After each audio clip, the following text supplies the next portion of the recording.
welcome Chief Justice Roberts to administer the presidential oath of office.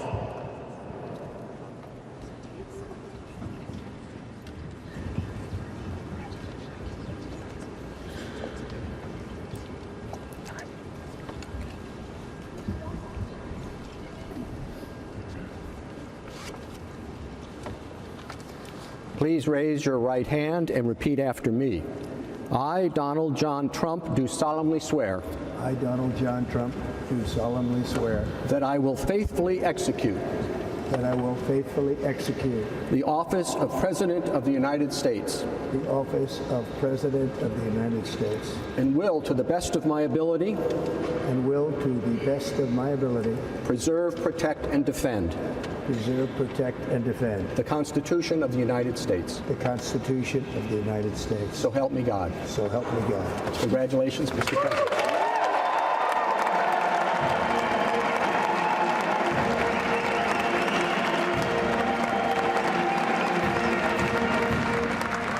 With more on all of it, Larry Kudlow, host of Kudlow. Larry, let's start out real big picture, okay? Because I like what you're talking about here. Two and a half days in, and you've already got the beginnings of basically a reinvention of government. Yes, Mr. Trump is using executive orders to essentially roll back virtually the entire Biden administration policy framework. Essentially, he's hitting everything. I'm just sitting here making a list. Woke DEI, gone. Climate war against fossil fuels, gone. Open border, gone. Transforming the government, disempowering the bureaucracy, disempowering the regulators. You can see he's firing people in the Justice Department and elsewhere. He can do that. Complete change in tariff policy, using tariffs to negotiate, but also America first, but also USMCA may have to be redone. China is coming. Foreign taxes. Trump's always said to me when we were in the first term, no foreign government can apply taxes to American businesses. So all these Janet Yellen deals with the OECD are now out the window. The tax bill will be extended into one big, beautiful bill. You can see the House and Senate are coming together on that. They'll have all that done probably by Memorial Day. I mean, it's a remarkable demonstration of activism by the chief executive. Activism is what he's doing, and he's using important tools to get it done without waiting 6 months, without waiting 18 months, without waiting 4 years, getting it done now as the great businessman that he is would mitigate every time. Don't wait. Do it right now, and they're going to enforce it as their appointees take over the cabinet department. I want to talk about the right now. Stan Druckenmiller, I think, put it best. In terms of the revolution you just talked about, he said, we've just gone from the most anti-business administration to the most pro-business administration he's seen in his lifetime. He said CEOs are giddy, almost, with enthusiasm. Part of that is the investment from private companies. It is government money is always secondary to private capital. You saw that with the big AI infrastructure investment with OpenAI, SoftBank, Oracle. It's not really, though, I think in your words about that deal, but more of what it signifies. Am I right? Absolutely right. Private investment dwarfs government assistance. Oh, it dwarfs it, and it does so, presumably, on a rate of return cost-benefit analysis, which governments never do. I was very pleased to see Stan Druckenmiller's quote. He's an old friend of mine. He's a very smart guy and a brilliant money manager. And it's right. And it'll be pro-business, but it'll play with, I mean, Mr. Trump's not breaking laws here. He's just saying business can do it better. He's incentivizing business by removing regulations. He will get to the tax cuts.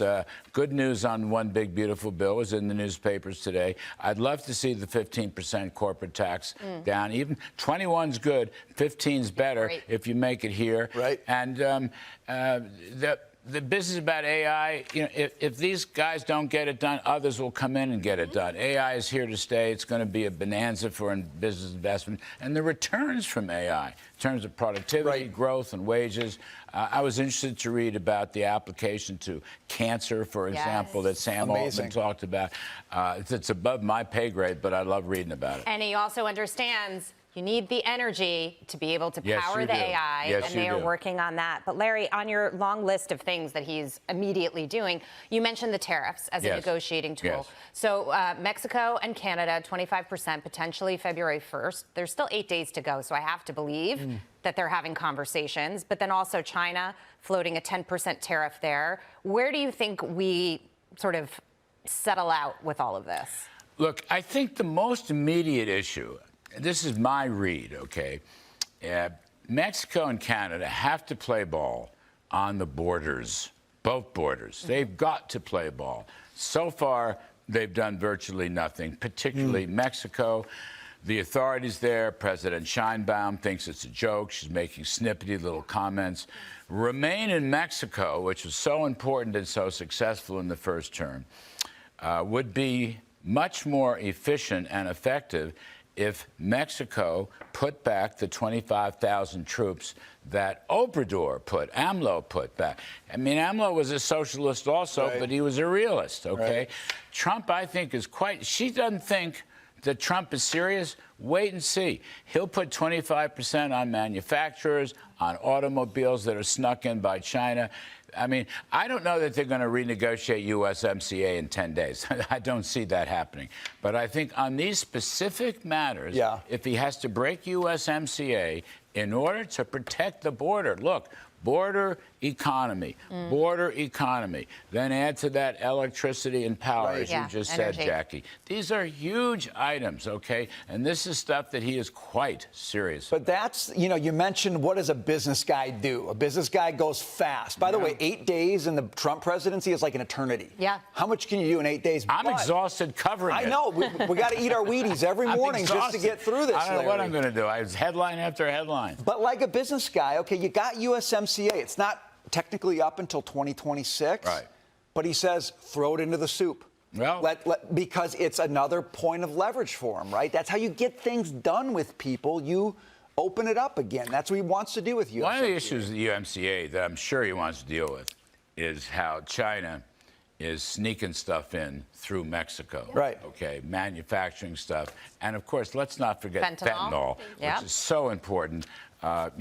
However many, 100,000 deaths a year or more, whatever the right number is.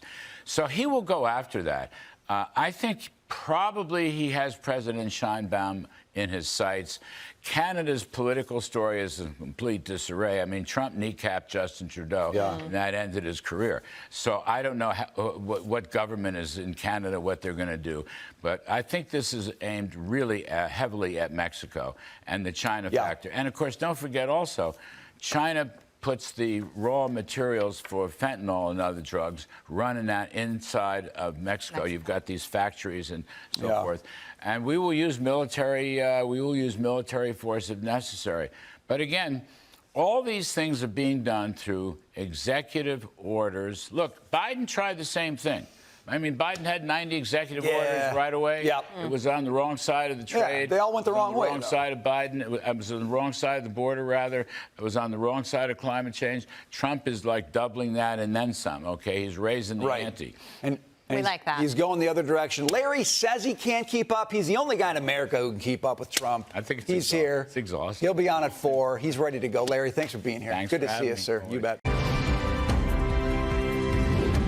Now this, Fox was able to get exclusive access to ICE's elite team in the sanctuary city of Boston. Bill Maluzhian is there. Bill, you saw the first images of Trump's mass deportation efforts. Tell us about it. Yeah, Brian, good morning to you. We certainly did. In the early days of this Trump administration, ICE officials tell us they're taking what they call a worst first approach, meaning they are targeting the worst of the worst criminal alien offenders first. And we were given exclusive access to ICE's elite team right here in Boston as they went out into sanctuary jurisdictions and enforced immigration law. Good morning, everyone. It's a frigid 5 degrees in the pre-dawn hours just outside of Boston, where this team of elite ICE officers is briefing on their targets for the day. We're going to be targeting some extremely violent offenders today. Within moments, the officers are on the move, with eyes on their first target. Looks like we got movement, target vehicle coming out. They quickly take him into custody. He's an MS-13 gang member wanted in El Salvador for aggravated murder. And he has an Interpol red notice out for his arrest. We are targeting very violent threats to our community. I'm not going back to Haiti. One of those threats is this illegal alien from Haiti. ICE says he's a gang member with 17 criminal convictions in recent years.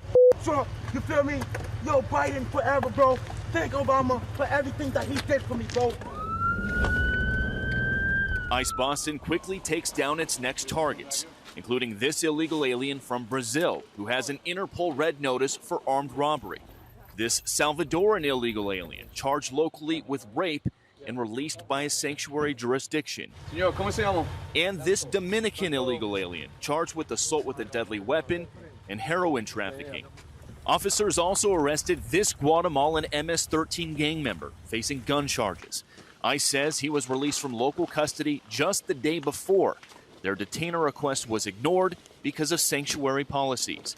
And in a sign of shifting priorities with the new Trump administration, this man, who was in the same apartment as the target, was also arrested after ICE determined he's also in the U.S. illegally. This is what ICE calls collateral. So you guys got your main target just now, but you got somebody else. What just happened? So our main target was released by a sanctuary jurisdiction, not honoring a detainer. That person was released back into the community, and when we went to go find him, he's with somebody else who was previously removed from the United States. So he's going to go today too. And that is exactly what Border Czar Tom Homan has warned would happen. When we find the bad guy, he's probably with others that are in the United States illegally. They may not be a criminal priority, but we're not walking away from them. ICE Boston says they will continue to go into sanctuary jurisdictions and do their job. Today was a good day. Today we took several significant public safety threats out of our communities. Unfortunately, a lot were released by sanctuary policies, but we're here to tell the Commonwealth and the rest of the country that we're going to find them whether they're released or not. And just a short time after we wrapped up filming yesterday, ICE Boston told us they picked up 2 more targets in different parts of town away from our cameras, one of which was a previously deported Honduran illegal alien now arrested for allegedly raping a woman and putting a gun in her mouth. The second is a Haitian man who first flew into the U.S. in 2023 as part of President Biden's controversial migrant flights mass parole program. Well, ICE arrested him yesterday because he is now facing local charges for sexual assault. We'll send it back to you. Bill, such an excellent report. Thank you for that very much. DOGE is on the move. Up next at the IRS and our gold reserves. I've been trying to go down and see the gold and make sure it's all there for about 10 years. I think the more sunlight, the better, more transparency, the better. With DOGE continuing its search for wasteful spending, Democrats insist on putting up roadblocks. Senator Elizabeth Warren tweeting this. Good news. After we raised the alarm, DOGE has been blocked from accessing sensitive Department of Education data. Your Social Security number, income data, and personal information are safe for now. We will keep fighting back. But Utah Senator Mike Lee just was not having it. He responded, you literally passed a law giving IRS visibility into Venmo payments, and now you're all about privacy, but only for DOGE because it's trying to weed out waste, fraud, and abuse of taxpayer funds. And are the vampires living amongst us? Because Elon Musk taking a peek into Social Security, apparently over 20 million recipients are listed as being above the age of 100. With one being listed between the ages of 360 and 369 years old. I would like to eat what that person is eating. Now, a judge is ordering an extension on the temporary block of Musk's access to the Government Efficiency Department. I guess musician Sheryl Crow would be happy with all of these roadblocks because the Grammy winner, she sold her Tesla. She donated the money to NPR in protest of Elon Musk. I'm sure that's the best use of her money. Welcome to the second hour of the Big Money Show. I'm Jackie DeAngelis, and I'm joined by my co-hosts Taylor Riggs, Dagan McDowell, Jeff Flock, in for Brian Brunberg, and O'Leary Ventures Chairman Kevin O'Leary is sticking around for another jam-packed hour.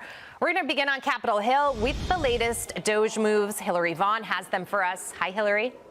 Hi, Jackie. Well, there is a concern that DOGE is getting access to sensitive information at the IRS, but this is something that people at the IRS have access to every single day to do their job. So the people who are protesting are really mad that DOGE is the one who's getting to look under the hood. The White House has insisted that anyone viewing anything sensitive or classified or private has the clearance and appropriate approval to do so. A White House official says that direct access to what's called the Integrated Data Retrieval System, which includes visual access to taxpayer accounts, is needed to audit the IRS, something the IRS workers do every day to Americans. The IRS is also not immune from downsizing. AP reports they will lay off thousands of IRS workers who have been in the probation period of their employment, with cuts happening as soon as next week. People work very hard to pay their taxes every single day. They're hurting. They see wasteful government spending. We need to have government in the sunshine. We need to have spending in the sunshine. In addition to finding fraud, DOGE is discovering lost taxpayer cash. DOGE helping the Department of Housing and Urban Development relocate $1.9 billion that had gone missing under Biden. That's nearly $2 billion that they say the Treasury can now use for other things. DOGE has also been digging into Social Security. Elon Musk estimating there are about 60 million more Social Security numbers issued than there are Americans, saying, quote, there are far more eligible Social Security numbers than there are citizens in the USA. This might be the biggest fraud in history, but Democrats say DOGE is exaggerating all this fraud they're finding. These are by and large performative theatric measures. They'll pick these one-off cases and they'll say this is broad policy. This is what an entire department or agency does or represents, and it's just not true. Musk also found that there's over 4 million people in the Social Security database who have an age over 140 years old. The oldest person alive right now in the world is 116 years old. So this is either a smoking gun for fraud, or as Elon Musk joked, vampires could be real. Jackie? They just might be. Hillary Vaughn, thank you so much. Meantime, there's more money set to come back to taxpayers across this country, but how soon until the left starts screaming about the D.C. housing market and unemployment numbers that are spiking? The median home value dropped 20% since November, and unemployment in D.C. for the week ending February 8th. The jobless filings were up 36% from the week prior. One more thing I thought was really interesting. The Kobayashi letter says 8,000 homes were listed for sale in Washington, D.C. and the metro area. Almost half of them have been put on the market in the last 30 days alone. So while the Democrats are melting down and they can keep crying and cursing and holding rallies, but as Charles Payne said in the previous hour, they're not listening. You've also got a swamp that's being drained, and these numbers are evidence of that. You're new in this hour, Jeff. What's your reaction? Well, it's kind of an indication about how things have changed. I'm old enough to remember something called the Golden Fleece Award, which a Democrat senator from Wisconsin named William Proxmire started in 1975. And each month he would give an award to a government agency that was wasting our money. This went on for years. It was the Democrats that were doing this. And now I guess it's a couple of generations later, right? Now it's the Republicans that are taking the lead on it. And, I think arguably our government could have used a little bit of a shakeup. I don't know, you don't want to shake it too hard, but a shakeup. Yeah, oh, you do. Oh, I know. Dagan wants to.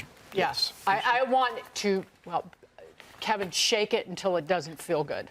I remember the Fleece Awards. However, they didn't have social media in those days. Right. And so the message didn't get out as quickly as it's getting now, because it was always at the bottom of the story of the day. I remember that award. Yeah. But this is good stuff going on. I don't know why anybody would think it isn't. And it hasn't ever been done. And I think it's a wonderful idea that this money stays in the economy instead of being wasted, because it would make the whole country more productive. And that's really why everybody, I would bet you 7 out of 10 people on the street like what's going on in this cost-cutting stuff. And every day it's getting more interesting, because they read the crazy stories. And they say, that's my money. I have $68,000 average salary, and I'm watching this. This is working. It's really interesting to watch it work. In honor of Kevin O'Leary, because I know he's all about permitting reform, I think, Jackie, for me, DOGE goes a little bit step deeper. I think I love cutting the waste, fraud, and abuse, cutting the money, slashing jobs. But I think the next layer is going to have to be government working around red tape, because we all remember, and this is from the New York Times this morning, where they say passing a law is all great, but then you have companies are involved, agencies, you're applying for permits. How do you meet regulatory standards for construction, blah, blah, blah. It could be months or years before actual building of, let's say, a home or a new factory can actually start.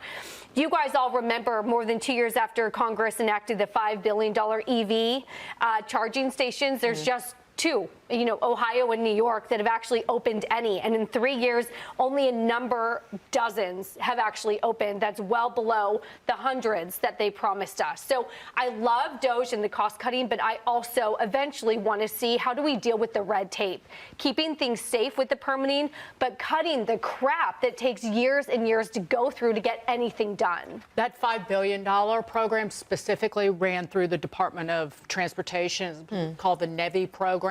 Only about, it's less than $700 million was sent out to the states. Sean Duffy sent out a memo saying we're putting a stop to this, so no more money goes out, and that any approvals that the states had submitted to the Department of Transportation, he has put the kibosh on them and said whatever approvals you submitted, we're putting pause on that. But you will hear, for example, Senator Tim Kaine talking about this is a war on veterans and the VA is slashing jobs. Be very careful, because the caterwauling and the shrieking, particularly by lawmakers who live in the kind of greater D.C. area, Charlie Hurt said this Friday, they're very concerned about those constituents losing their lunch money, so to speak, because 1,000 jobs, probationary jobs, were eliminated last week at the VA. That is 0.2% of the VA's 450,000 people who work there. And it is only 2% of the total probationary number of employees. This every bureaucrat is sacred is absolute hog manure. And that is how we got into this situation that we're in now, where we have government so bloated and dysfunctional that it's just a complete waste of not only time, but our hard-earned money. Absolutely. And I really think that people, we've said this time and time again, they voted for this. But the thing is, how do you keep it going? How do we ensure that after Donald Trump, even if he wins the court battles and even if Elon Musk is successful in what he's doing, that this becomes, a lasting part of American culture, I would call it. I was thinking about that very thing. How do you make it function? How do you make it function after you right-size it? I think it goes into the DNA of the electorate, and so they ask each party every time there's an election cycle, whether it be midterm or presidential election, what are you going to do for me on DOGE? What are you going to do for me to keep cutting? What are you going to show me that you stay productive? How are you going to make it even better? Because there's always fat on the chicken. There's always fat. And you can keep cutting all the time. I think it's a productivity tool that comes into the electorate forever. It's a very cool thing that's going on here. I think the outcome of this could be Trump's biggest legacy, that he let this happen. Because whether you like him or you don't, no one's ever done this before. And I just, to insert and be a skunk at the garden party here, say that you got to do it carefully. I think scalpel, not machete, for a lot of this is important, because if you screw it up somehow and something does go wrong, like they fired some guys at the agency that controls the nuclear stockpile. They realized, whoa, wait a minute, that we better not do that, and they brought them back. Do it carefully so that it's successful and it doesn't screw something up that jeopardizes the agenda going. Probationary employees, because probationary employees don't have the civil service protections at this point. Right. So it's probationary employees, it's last hired, first fired, which these civil service protections essentially force anybody who wants to cut the chicken fat to do. And as Jackie Heinrich pointed out, HHS let 3,600 probationary employees go last week, but 4,000 were retained in areas like science and research. That's what I'm saying. Just, get it right. I just go back to Elon Musk in the Oval Office from last week when he talked about, listen, we are going to make mistakes. We're being transparent about it. We have checks and balances internally where the president's overseeing what they're doing, and they're watching each other as well. And I appreciated that because it was honest. It was like, we're humans. Yes. We're trying to do something here. It's never been done before. We will mess up, but we'll be honest about it and we'll fix it. The overall goal here with the DOGE team is to help address the enormous deficit. We simply cannot sustain as a country a $2 trillion deficit. We spend a lot on the Defense Department, but we're spending over $1 trillion on interest.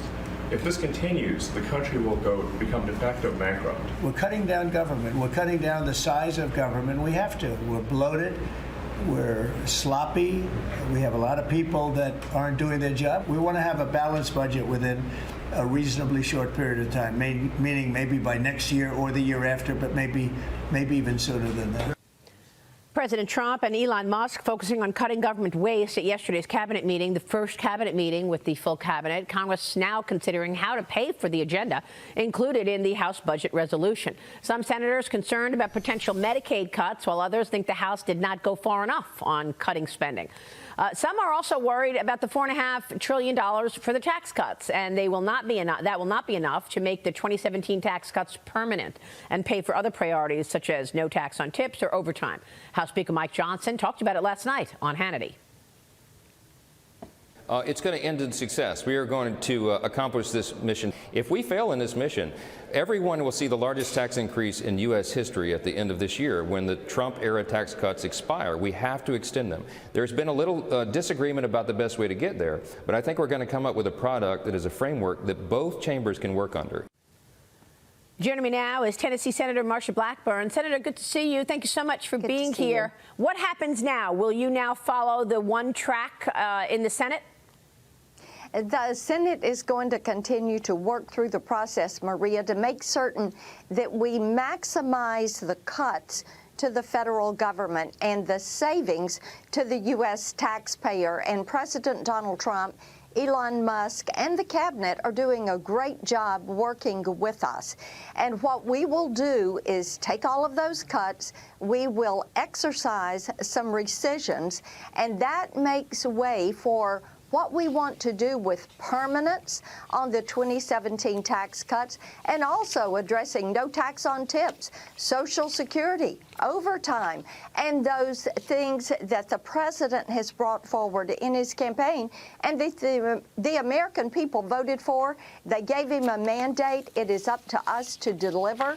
We will deliver on this. And I know that you agree with some of the things that Elon Musk said. I mean, the Committee for a Responsible Budget out with a report saying 2025 fiscal situation is much worse than when Trump was president in 2017. The budget and economic situation was very different at the start of the first Trump administration when the tax cuts were first passed. Debt was 75% of GDP in 2017. Today, it's near 100% of GDP. Interest payments were 1.6% of GDP. Today, they're 3.2%. Deficits, 3.8% of GDP. Today, they're 6.2%. How did that happen in just 8 years? And it happened because of the COVID era spending, and then Biden just kept shoveling money out the door to all of these NGOs and these different projects. And you see how they were talking about tossing gold bars as they were exiting the administration. And you look at the debt that they piled up, the deficit every year that they piled on top of the COVID-era spending.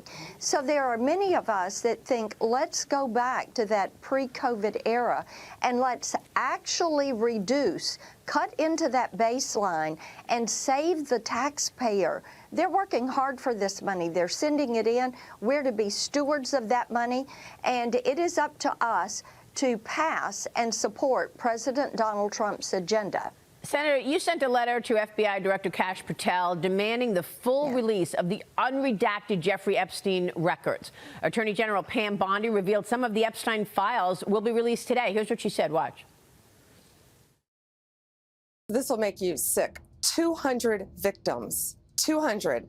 So we have over 250 actually. So we have to make sure that their identity is protected and their personal information.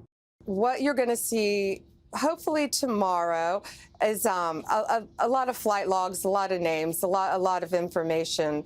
But It's pretty sick what that man did.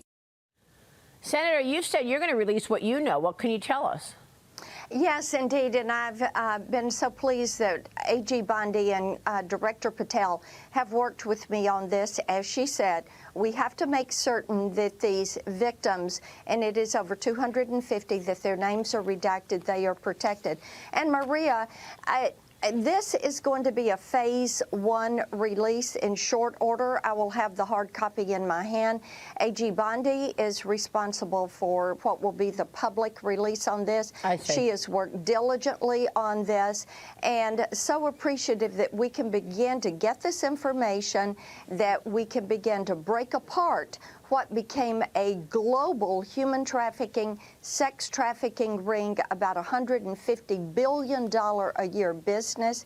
It is time to get some justice for these victims, for these women and children, and this will be a phase 1 release. There will be more to come. That is unbelievable. I mean, we talk about all the sex trafficking and drug trafficking by dangerous drug cartels, and meanwhile, we've got this under our noses with some elites involved. That's why we all want to know what's happening here. This morning, we're with California Republican Party Chairwoman Jessica Milan Patterson. Go ahead, Jessica, jump in. Hey, Senator, thanks for being with us.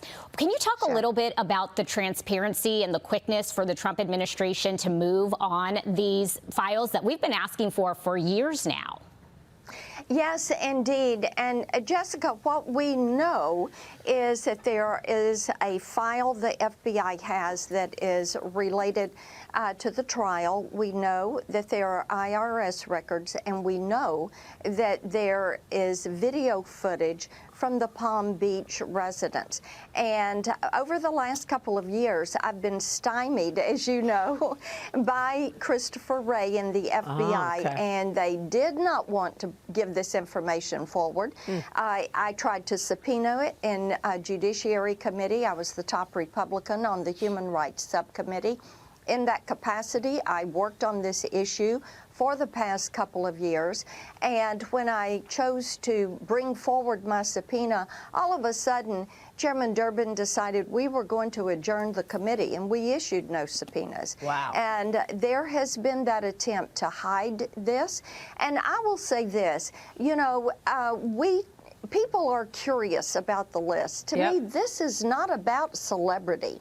This is about breaking apart a global human trafficking, sex trafficking ring that has cost the lives and endangered the lives of untold individuals.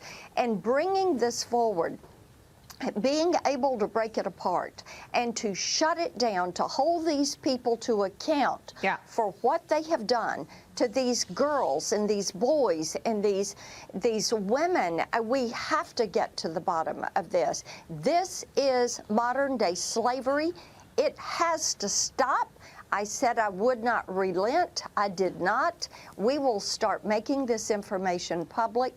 I am grateful to AG Bondi and Director Patel for their tenacious work. Senator, let me move on and get your take on this bill. You're proposing a bipartisan bill to boost U.S. Taiwan travel. Tell us why. Yes, indeed. And Maria, as you know, we have issues with China and the Chinese Communist Party. And one of the ways we can fight back against what they're doing is to encourage our businesses and our citizens. If you're looking at the Indo-Pacific, remember Taiwan. They are an ally. They consider themselves an independent country. They have a president, a cabinet, a military, and we should be there to support them and to support their fight against the Chinese Communist Party. Well, I mean, I know that when an official delegation went to Taiwan, Michael McCall was the chairman of Foreign Affairs at the time. Taiwan flew, China flew planes and ships and sort of surrounded the island. I mean, should ordinary individuals, ordinary citizens feel safe going to Taiwan if you've got all of that China harassment? they should feel safe going to Taiwan. And yes, indeed, when there are those of us that have gone into Taiwan, then China tries to beat their chest a little bit and get out there with what they think would be an intimidating show of force. But what we also know is that it bolsters Taiwan and their push for their independence to be recognized when we, in turn, recognize them. Okay, we'll leave it there. We'll be watching your work, Senator. Great to have you this morning. Thank you. Good to be with you. Thank you. Senator Marsha Blackburn. There is no daylight between House and Senate Republicans. We are all on one big team with the same mission, and that is to deliver the America First agenda. Heading up to the March 14th deadline, we'll have to probably pass a clean CR instead of separate approach bills. Why? Because the Democrats in Congress were trying to demand that as a condition of appropriations that we would somehow tie the hands of the president, limit his authority. Our goal is to make the tax cuts permanent, and we need to do that because it gives stability to people who are trying to make decisions long term. The devil's in the details is in every piece of legislation to find out how exactly to enact the savings that will allow us to do that. But I think we'll have enough room to do it. It starts Monday morning, but we've been doing the preparation for it for more than a year. So I'm absolutely convinced that we're going to accomplish this mission. And that's the Speaker of the House, Mike Johnson, with me yesterday on Sunday Morning Futures with the next steps on reconciliation ahead of the March 14th government shutdown deadline. Wyoming Senator Cynthia Loomis joined us last week here on how to make the 2017 Trump tax cuts permanent. Watch. I think that the Senate is really focused on making the 2017 tax cuts permanent, and that would be something that the House bill does not yet do. So there needs to be discussions between House and Senate leaders and the White House to make sure we can make those cuts permanent, and that then we can address some of the issues related to other entitlement programs. So you could make the argument that you still need a two-track process here because you want to make the tax cuts permanent. You got it. I do make that argument and support that argument. Joining me now is former Speaker of the House and Fox News contributor Newt Gingrich. He's the author of the upcoming book, Trump's Triumph, which can be pre-ordered right now. Newt, great to see you. Congrats on the new book. That is a good one. You've told me the last time we were together that the tax bill needs to be on Trump's desk no later than the 4th of July. That's the absolute latest, unless if it doesn't impact the midterm elections. What are your thoughts here? Mike Johnson had a big victory getting that budget resolution passed last week, but the Senate makes the point, as you just heard from Cynthia Loomis, that their plan on two tracks makes the tax cuts permanent. How do you see it? Well, I don't understand the Senate's point. I mean, if they've got a plan that makes the tax cut permanent, roll it into one bill and do it. There doesn't have to be two bills. I don't get it. The fact is that Speaker Johnson understands that he's part of a governing coalition. That with a Republican president, Donald Trump, the job of House and Senate Republicans is to find a way to get to yes. You know, when you're the opposition party, you find a way to get to no. And unfortunately, some of the House Republicans in particular got into that habit of saying no all the time. The victory the other day was really extraordinarily important. The bill was passed, one big, beautiful bill, as the president put it. Speaker Johnson got almost all the way there. President Trump got the last few votes and put him over the top. There's no excuse for the Senate to not now look at how do we get the tax cuts. And I'm happy if they can get them permanent, but we need to get them done so that the 2026 economy is dramatically stronger. We're sliding towards a recession, and that's just a fact. We've inherited, just as Reagan inherited Carter's bad economy, President Trump inherited Biden's bad economy. To power your way out of that bad economy, you need deregulation and tax cuts, and you need them in May, June, or at the very latest, the 4th of July, so they have effect in 2026. That is vital if what we're trying to do is keep control of the House and not allow the Democrats to cripple the last 2 years of the Trump presidency with investigations, impeachments, all the things Nancy Pelosi did. Yeah, and that's what I keep bringing up, the fact that, look, we're already looking at a situation where President Trump inherited a tough economy, but now with DOGE cutting jobs and slimming down the government, people are asking the question, does that induce a recession? You know, look at the GDP Now numbers. They're expecting a contraction in the first quarter. Right, and I think there's a natural process here. If you want to, in fact, get spending under control, you're going to reduce the fiscal stimulation of the economy by government spending. On the other hand, you're going to start bringing down interest rates, and if you pass the tax cuts and the deregulation, you're going to create an environment where people want to create businesses. They want to be able to go out and hire people. And with the revolution that's coming in artificial intelligence, you're just going to see a continuing move in the direction of America being the most competitive society in the world. Yeah. But it has to happen quickly in order to keep the House Republican in 2026. Yeah, you make the right point, and I know they're obviously thinking about this as well. So let's talk about tomorrow night, Newt. President Trump will address a joint session of Congress at 9 p.m. Eastern. Yesterday, Mike Johnson said, oh, it's going to be fireworks, Maria. Democrats, however, are again planning this whole resist. I don't understand this. They're reportedly bringing guests, they claim, who have been, quote, harmed by the Trump administration's early actions, or those people who will be hurt by the House Republican budget. Not sure who they're referring to, but Michigan Senator Elisa Slotkin is set to deliver the official rebuttal from Democrats. House Minority Leader Hakeem Jeffries said that she's going to explain how Democrats are fighting to protect Social Security and Medicaid while Republicans are cutting taxes for billionaires and Elon Musk. Newt, how do you see it? Well, look, they don't get it. The fact is the country believes government's too big. The country believes, in one Gallup poll, that almost 50% of federal spending is waste. The country believes that the system is corrupt. And certainly if you look at some of the things we're learning from DOGE, there's no question that, I mean, even I've been very shocked at some of the things we were paying for and some of the things that are pure waste. I think when you talk about, for example, Medicaid, there's a substantial amount of fraud. If you had the same level of fraud in Medicaid that you have with Visa or MasterCard or American Express, you would save hundreds of billions of dollars. Now, if the Democrats want to be the party that insists on paying crooks and they want to be the party that insists on supporting waste, that's their prerogative. But the American people do not want to be told that government is so wonderful that it cannot be reformed, it cannot be touched. And I think the Democrats are walking into a blind canyon where they're going to end up looking like they don't understand the average American at all. Yeah, I think so, too. I think the resistance is going to be a lot harder this time around because people are onto it. They understand what President Trump and this administration is trying to do. But wow, what a blowout on Friday, Newt. Did you watch it live? Zelenskyy claims now Ukraine is ready.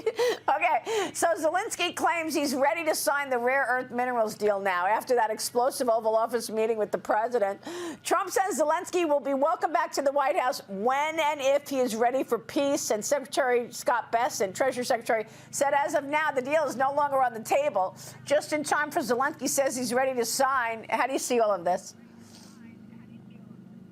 Well, look, I actually thought that President Trump was very much behaving like President Eisenhower, who was very tough in negotiations and who, frankly, was very tough on the Europeans because Eisenhower was totally committed to America and he was committed to reducing the fiscal burden of government, and he wanted to make sure that our allies did their fair share.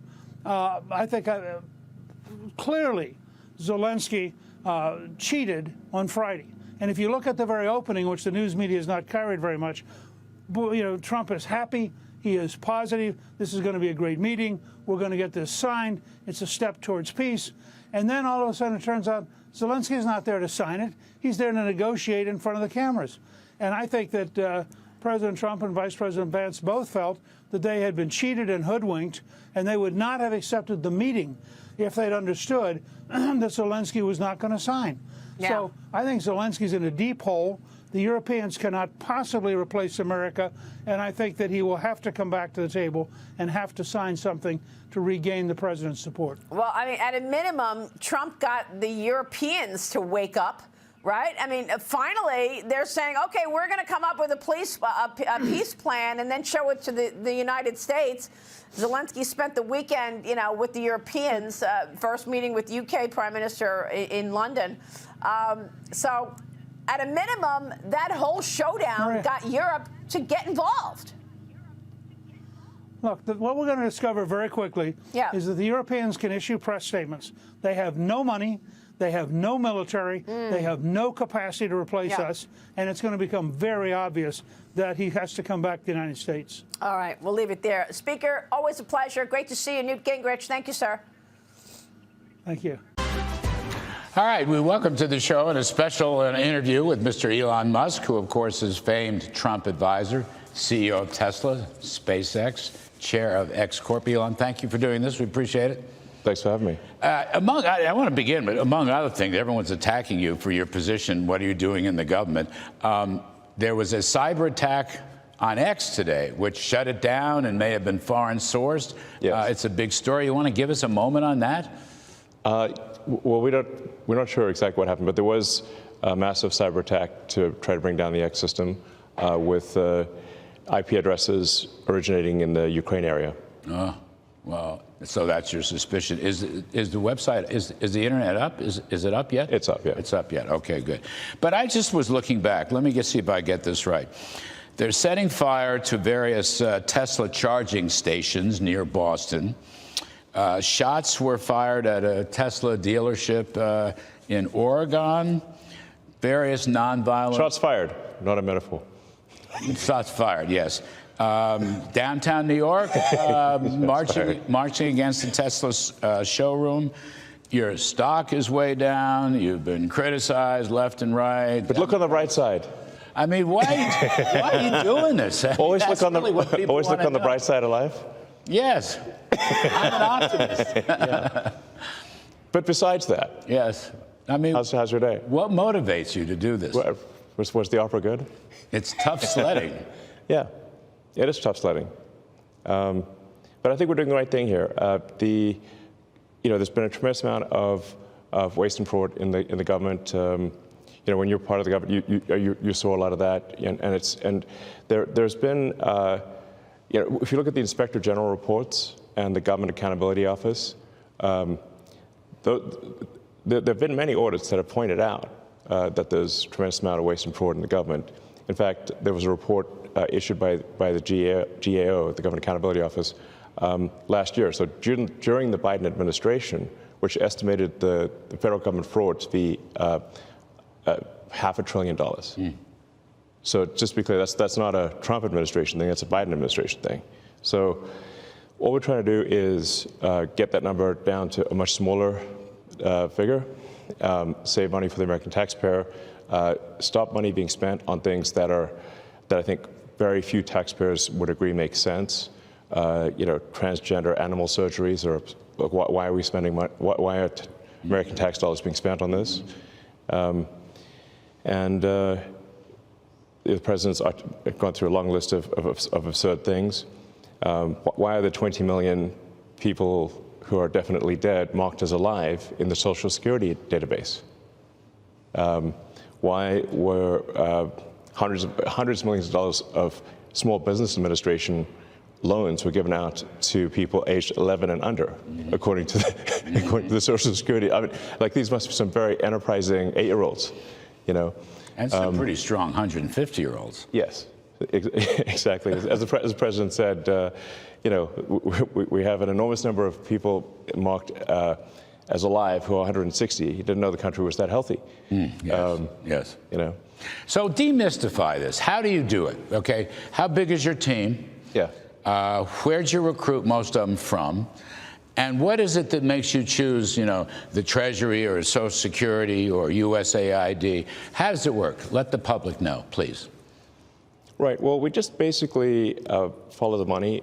We look at the president's executive orders, and we also just follow the money. So we started looking closely at USAID because they were completely violating the president's executive orders to suspend foreign aid, what's called foreign aid, but in our view is a lot of corruption. So what we saw there is just a tremendous amount of money being sent to non-governmental organizations. But actually, this, by the way, is I think one of the biggest sources of fraud in the world is government-funded non-governmental organizations. This is a gigantic fraud loophole where the government can give money to an NGO, and then that there are no controls over that NGO. So they've given billions of dollars, in fact, we estimate tens of billions of dollars to NGOs that are essentially scams. Mm-hmm. By the way, I'm trying to put a stop to that. So I don't want to interrupt, but Secretary of State Rubio has just come out. I think he tweeted today. He has accepted over 80% of your recommendations to shut down in USAID. Right. So your review and analysis was spot on. Yes. So I think when people criticize, say, what DOGE is doing, we say, well, which part specifically? Because we put all of the actions of the DOGE team on the doge.gov website and on the DOGE handle on X. So we post the receipts.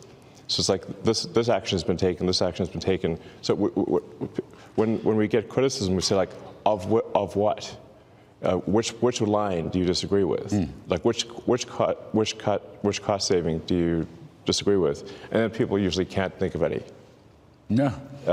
So it's transparent line by line. It's transparent line by line, which is quite remarkable. Right. And so, and then with respect to the Treasury, for example, the two main recommendations we suggested, which have now been implemented, was that any payments going out of the Treasury, especially the Treasury's main payment computer, which is called PAM, things like Payments Account Manager or something like that, but it's like almost $5 trillion a year, so about $1 billion an hour, that the payments be coded with the congressional appropriation, and that there be an explanation for the payment. Very basic stuff.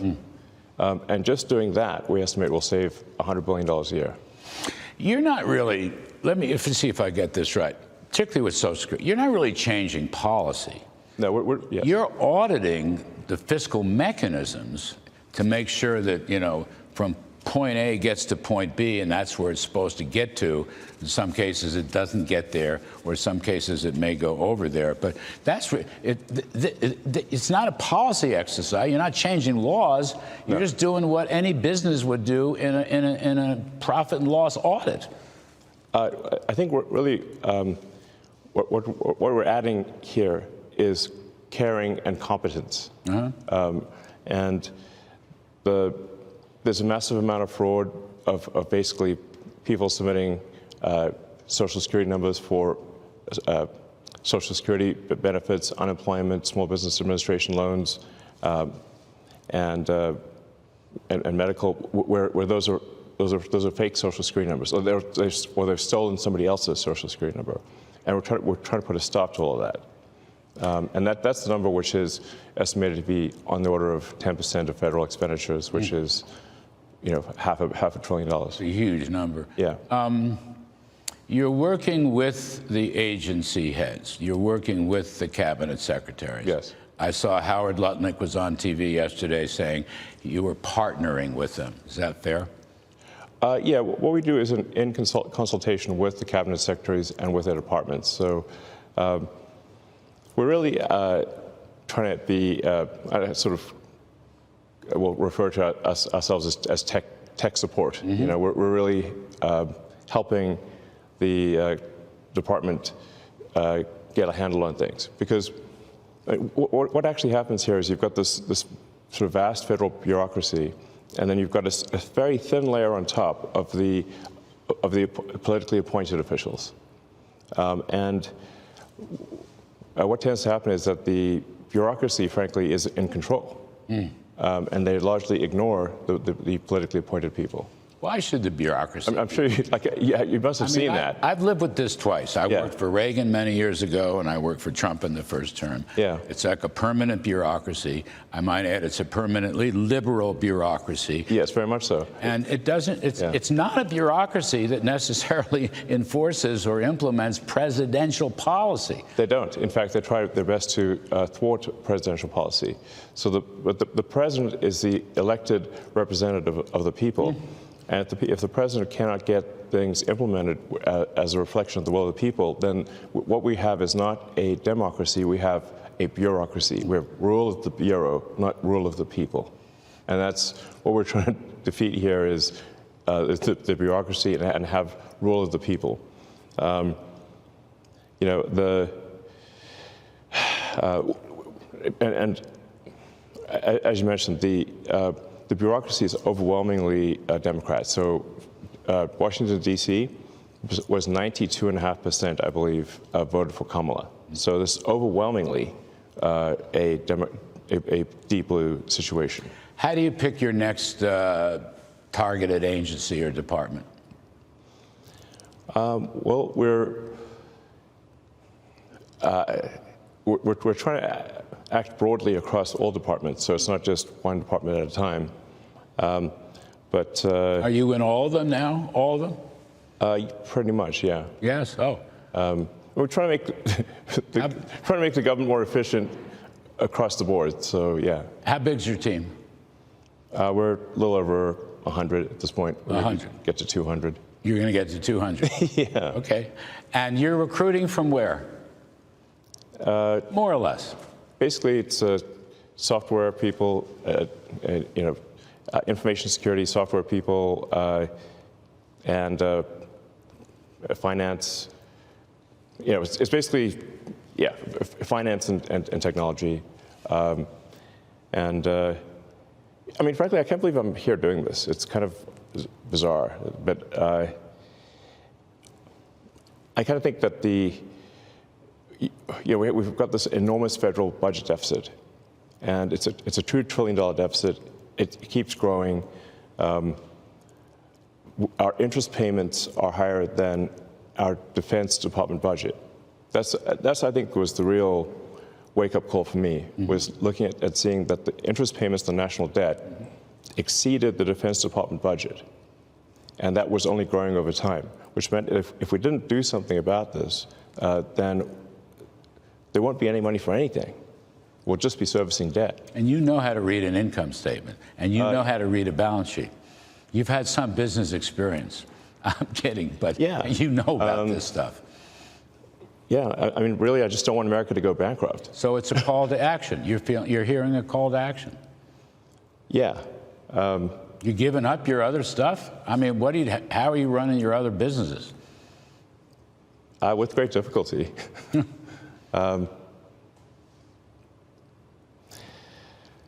Yeah, I mean. But there's no turning back, you're saying?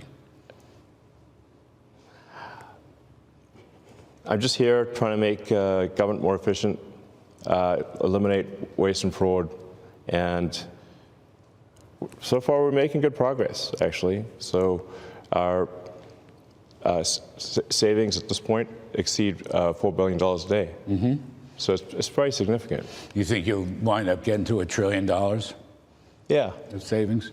I mean, unless we're stopped, we will get to $1 trillion of savings. And that stuff can be translated. I mean, we've been talking. We had Russell Vogt, the OMB director, on earlier, through very rescission authority, impoundment authority. But I believe you said it earlier. It's an audit that will not gather dust on shelves. This is actually going to wind up with real savings, bend the spending baseline down. Yeah. There have been many good audits, like I said, done by inspector generals and by Government Accountability Office, and they just haven't been implemented. Nothing's been done. I think the GAO identified that there were 17 million dead people in the Social Security database several years ago. It's now 20 million, but nobody did anything about it. I think we can sort of look at this as a complaint minimization optimization. So basically, if the government sends money out to, whether it's wasteful or fraudulent, nobody complains if they receive money, but they do complain if they don't receive money. And the people that complain the loudest are the ones receiving the fraudulent money. And you're on it. Yeah. I mean, so the goal here is let's not have America go bankrupt with waste and fraud. So that's what I'm here for, and we're making good progress. Yes, you are. You're going to go another year? Yeah, I think so. Final report, middle of next year? Well, we're just getting things done as opposed to writing a report. Like I say, reports don't mean anything. You got to actually take action. Yes. So the waste report in entitlement spending, which is which is most of the federal spending is entitlements. So that's like the big one to eliminate, because that's the sort of $500 billion, maybe $700 billion a year. That is also a mechanism by which the Democrats attract and retain illegal immigrants by essentially paying them to come here, and then turning them into voters. Yes. So this is why the Democrats are so upset about the situation, because they're losing. If we turn off this gigantic money magnet for illegal immigrants, then they will leave, and they will lose voters. But you have President's support. He said so again yesterday. He completely supports your operation. Yeah. Well, thanks. That's super. Without the President's support, we couldn't make any progress here. Yeah, I mean, where you'll see the biggest outcry is from the Democrats, who are, they don't want the waste and fraud to be turned off because it is a gigantic magnet to attract illegal immigrants and have them stay in the country. And I mean, you see some of the crazy stuff, like where money from FEMA, which is meant, FEMA is an agency that's meant to take care of Americans in distress. And a bunch of their money was being sent to pay for luxury hotels in New York for illegal immigrants. And that was happening even after the president was elected, even after he signed an executive order saying that needs to stop. So we actually made sure that that money did stop going, because obviously it's outrageous that American taxpayer money is spent on luxury hotels for illegals. But you have to say, like, why was that being done? It was because the Democrats are trying to import voters, basically. Yes. I agree. Yeah, and that's also why there's no voter ID needed. In fact, in California and New York State, you're not allowed to show voter ID. Doesn't that seem insane? Insane. Yeah. I say that as a New Yorker. It's insane. Yeah, insane. And it violates the entire Constitution and the principles behind it. Yes. Producers are yelling at me to get out. I don't want to end this interview because it's too much fun. Yeah. Can I just ask you one thing, 20 seconds? Nothing to do with DOGE. Can you rescue the astronauts? Yes, we're bringing them back in a few weeks. There's not near enough attention being paid to this. You're going to get them back? We're going to get them back. God bless. Thank you. Thank you for all your service, Elon Musk. We appreciate it very much. Appreciate it. Take care. Thank you. We've got breaking news this morning. The Treasury Department giving leadership positions to two Hunter Biden whistleblowers, Gary Shapley and Joseph Ziegler. Both testified before Congress about investigating the former first son's tax evasion issues on his $8.3 million income. They will begin work this week as senior advisors to Treasury Secretary Scott Bessent. Then they will transition to senior IRS roles. Joining me now in a Fox Business exclusive is the Treasury Secretary, Scott Bessent. Mr. Secretary, thanks so much for being here this morning. Good morning, Maria. Always good to see you. Yes, so tell us why you're giving these two whistleblowers jobs. Tell me why it's important to ensure that they are treated fairly. Look, Maria, the culture of being able to come forward when you see wrongdoing is a central part of our democracy. I saw these two fellows before the president's address to Congress in Speaker Johnson's office. They came over to me and said, sir, we're still being harassed. And I had been in touch with Senator Grassley about what was happening to them, but seeing them in person really brought it home for me. So I went and decided I would bring them into Treasury, give them a year to investigate the wrongdoing that's going on at the IRS, and then they will go back in. Mr. Shapley will serve as the senior deputy for investigations and enforcement.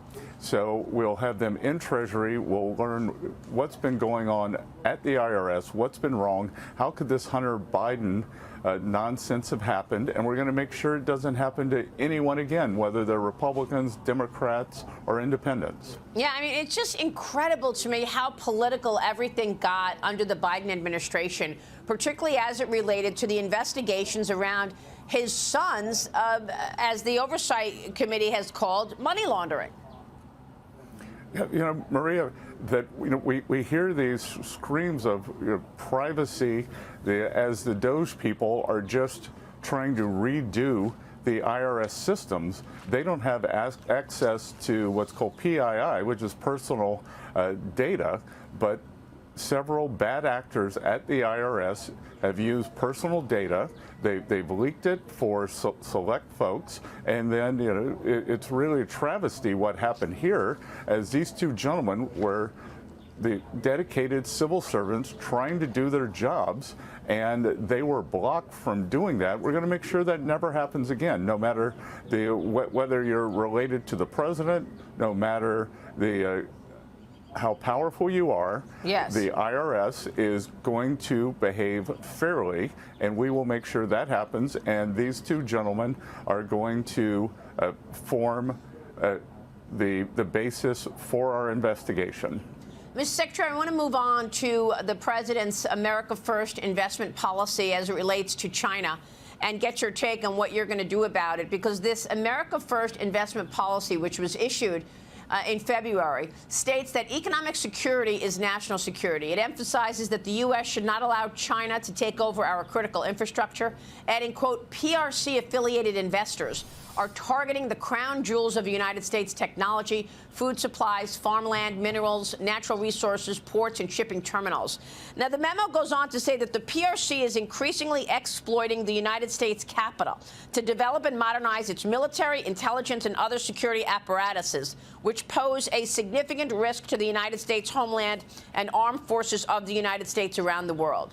We know that the memo highlights the need to stop investment in Chinese companies through pension funds, private equity, university endowments, and more. Mr. Secretary, I want to know what you're doing about this, and whether or not this is a calling card for the Treasury to make a move on some of those Chinese stocks to trade on our exchanges that don't even follow the same auditing rules as every other public company. Here's what the memo says. With respect to Section 2 of this memorandum, the Secretary of the Treasury shall engage as appropriate with the SEC and the Public Accounting Oversight Board.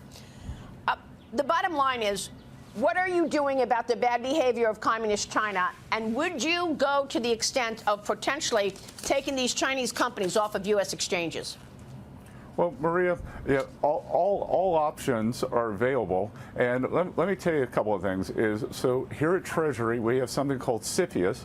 That's for inbound investment. That is a long-standing organization that scrutinizes foreign investors who want to make substantial investments into critical U.S. industries. And we have plenty of good actors. The United States welcomes foreign capital from abroad, especially from our allies, but we need to screen for bad actors. What we are doing now is we are also doing outbound screening led by several leaders in the Senate, in the House, and Treasury is assisting this effort, and we will make sure that our outbound investment doesn't turn around and get used against us, whether it's chips, whether it's our funding, and that funding then could end up in this big buildup that the Chinese are doing of their military. So we're going to examine everything. President Trump has made it clear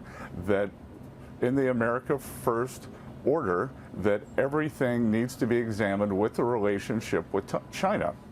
Yeah.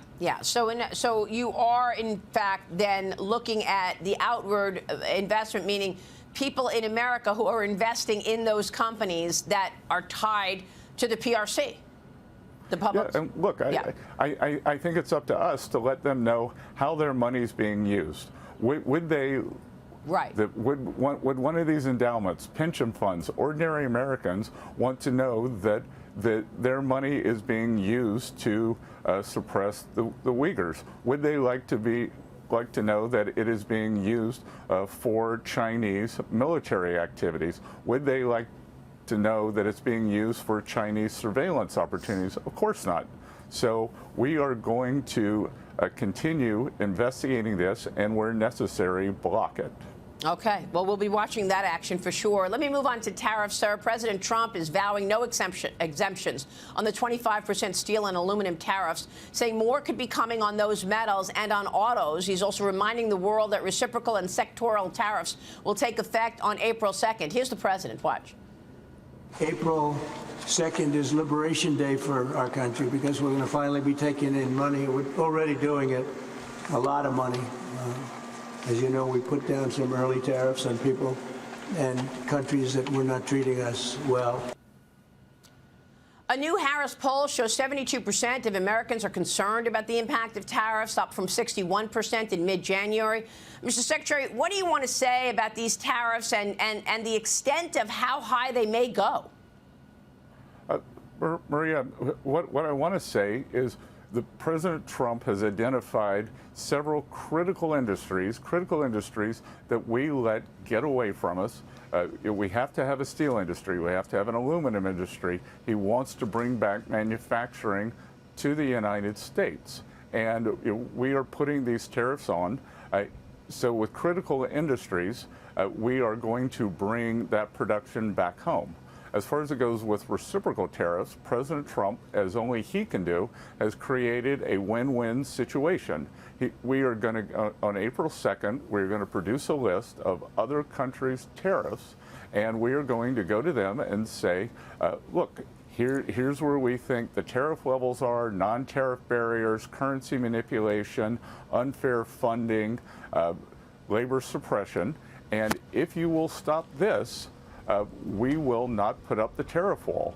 If you do, then we will put up the tariff wall to protect our economy, protect our workers, and protect our industry. So again, it's win-win. Either the trade friction that these other countries have come down and we get fair trade, and if they don't follow President Trump's lead, then he will raise the tariff wall, and as he said in that video, we're going to take in substantial revenues. We're already taking in substantial revenues from the China tariffs that can be used to fund this massive government deficit that we have.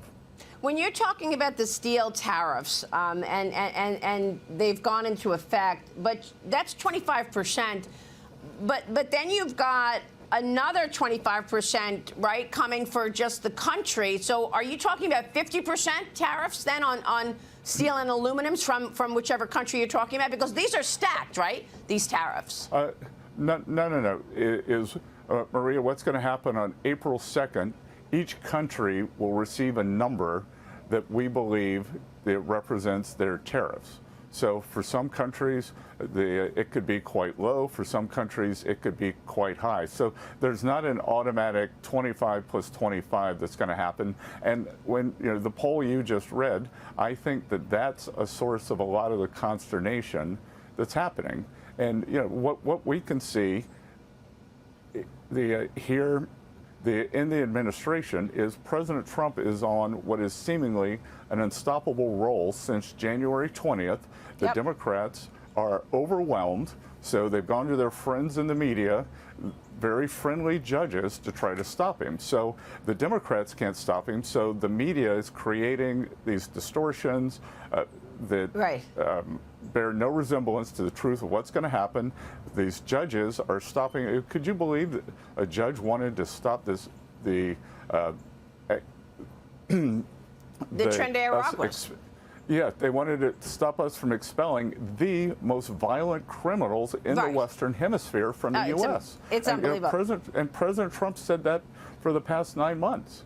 Yeah, I know. It is quite extraordinary. Now, what I'm asking you is, are these stacked tariffs when it comes to aluminum and steel? In other words, if you've got 25% tariffs on aluminum and steel, and then you've got reciprocal tariffs coming, Is that going to be stacked on top of the 25% aluminum and steel? That's what I'm trying to understand. Could it go as high as 50% for some countries? And what is the highest tariff that you're expecting on which country? Well, yeah, so that's being run by USTR and Commerce. I haven't seen the numbers. I will have a better sense as we get closer to April 2nd. They could be stacked, but look, a lot of countries don't produce steel or aluminum. And again, Maria, what I can tell you is going into April 2nd, some of our worst trading partners in terms of the way they treat us have already come to President Trump offering to substantial decreases in very unfair tariffs. Yeah. So I'm optimistic that April 2nd, some of the tariffs may not have to go on because a deal is pre-negotiated, or that once countries receive their reciprocal tariff number, that right after that they will come to us and want to negotiate it down. That's a very good point, because the truth is you're only talking about who has the steepest tariffs. When you're talking about all the countries out there, is it like 15% of those countries that you're really talking about the bulk of the tariffs? Well, it's 15% of the countries, but it's a huge amount of our trading volume. So, right. Maria, there's a big group of countries where we have a small surplus, but we don't do a lot of trading with them. And then there's what we would call kind of the dirty 15, and they have substantial tariffs, and as important as the tariff are some of these non-tariff barriers, where they have domestic content production, where they do testing on whether it's our food, our products, that bear no resemblance to safety or anything that we do to their products. See, these are the things that people are really worried about, because they first thought it was just about trade. Then they thought it was just about fentanyl. Then after that, we talked about, well, maybe it's currency manipulation, and maybe it's now you're talking about food testing. And when I bring up the issue of clarity, that's what I'm talking about, and that's what I'm hearing from corporate America, that we're not sure where this is going. But of course, we will get resolution on April 2nd, rather. Secretary, lawmakers are trying to come up with a plan to extend the tax cuts. How important is that to the overall macro story? The other day, you were asked a question by another outlet. Can you guarantee that we're not going to have a recession? And you wanted to address that this morning. Yeah, well, look, it was a silly question. Can you guarantee there's not going to be a recession? I can't guarantee anything. I can't guarantee that the journalist who asked me the question, that her news program is going to be on in a year. But what I can guarantee you is that there is no reason we need to have a recession. I think that there's the economy in the first quarter is doing better than the media is reporting. I think we're seeing some very good underlying data from credit card companies, from banks. I think that the airlines, which reported some bad passenger numbers, a big amount of that is from federal employees who are not flying right now. So the underlying economy is healthy. There is no reason we have to have a recession. Could we have a pause as we go from this incredible level of government spending, which is just unsustainable? I said on the show, what I could guarantee was if we had kept going the way we were, we would have been in a financial crisis. And President Trump has put the brakes on this. We are going to get this spending under control. We are going to bring manufacturing back home, and we are going to make the country more affordable for working Americans. Yeah, which brings me back to the tax legislation. How important is getting those tax cuts in there this year to avoid any significant slowdown? Corporations are expecting it. Individuals are expecting it. You campaigned on it. The president campaigned on it. And now we're not sure which track it's going to be with the reconciliation package. Do you believe everything can go in one bill and be on the president's desk by May, as Mike Johnson has suggested? That I'm taking Speaker Johnson's lead. May is very ambitious. It would be great. It would give businesses, households the kind of certainty that they want. But Maria, let's just go back to the overall tax bill, and it's important. This is pass-fail for the American people, that if it doesn't get passed, it will be the biggest tax hike in history. Biggest tax hike in history, and I can guarantee you that's not going to happen. The big story over the past week, 2 weeks since the inauguration has been that the Democrats are in disarray. The little noted story, maybe you've talked about it, but is how unified the Republicans are under President Trump. Speaker Johnson, they said it was impossible with his narrow majority to get the reconciliation bill moved forward, sent over to the Senate colleagues, and he did it. Everyone said it would be impossible to get a clean CR without the help from the Democrats in the House. Speaker Johnson did that with some substantial support from President Trump. Yeah. So given those two wins, Maria, I think we have great momentum going into this tax bill. Okay. Secretary, before you go, what should we understand about your sanctions business and what you're planning there? Because I know President Trump is going to have a phone call with Vladimir Putin today. If he pushes back, does not want to end this war in terms of those sanctions, then what about the sanctions on Iran and the campaign, the pressure campaign that President Trump has put on Iran? It feels to many of us that the Iran-U.S. situation is coming to a head. Exactly, Maria. But again, President Trump has instructed me to rethink the sanctions regime. For a long time, we'd have what I was called lazy sanctions. They would just sit there. We think that it threatened the dollar's reserve currency status as people moved out of the dollar. And what we have done, we are going for the maximum impact sanctions now. It's a new sanctions regime. We come in, we hit them hard, we hit them fast, we hit them heavy, and that's what we are doing with Iran. So we're calling it Operation Maximum Pressure. When President Trump left office, Iranian oil exports were about 200,000 barrels a day. The Biden administration gave them a pass. It's up to 1.6 million barrels a day.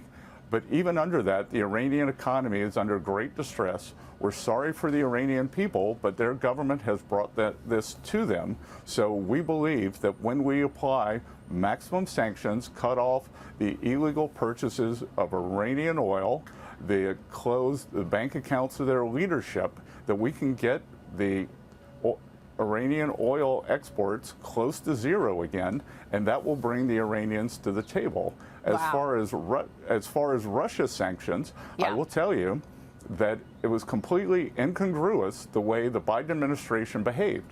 They were sending tens of billions of dollars to Ukraine to support Ukraine, but then on the other side, they had very lackadaisical sanctions because they were worried about a price spike in oil in the U.S. during an election.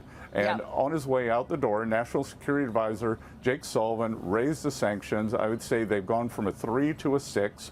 We have kept those sanctions on, and President Trump has instructed me that if we need to, we will go to a 10 with sanctions to bring President Putin to the table. But I'm optimistic that he will be able to get him to the table without increasing the sanctions. Yeah. But all options are on the table to increase and go to maximum energy sanctions on Russia if needed. This is all very important, and we appreciate you walking us through it, Secretary. Thanks so much for being here this morning, taking on so much, sir. Thank you. Good. Thanks, Maria. All right. Secretary Scott Bessent is at the White House this morning. Stay with us. We'll be right back.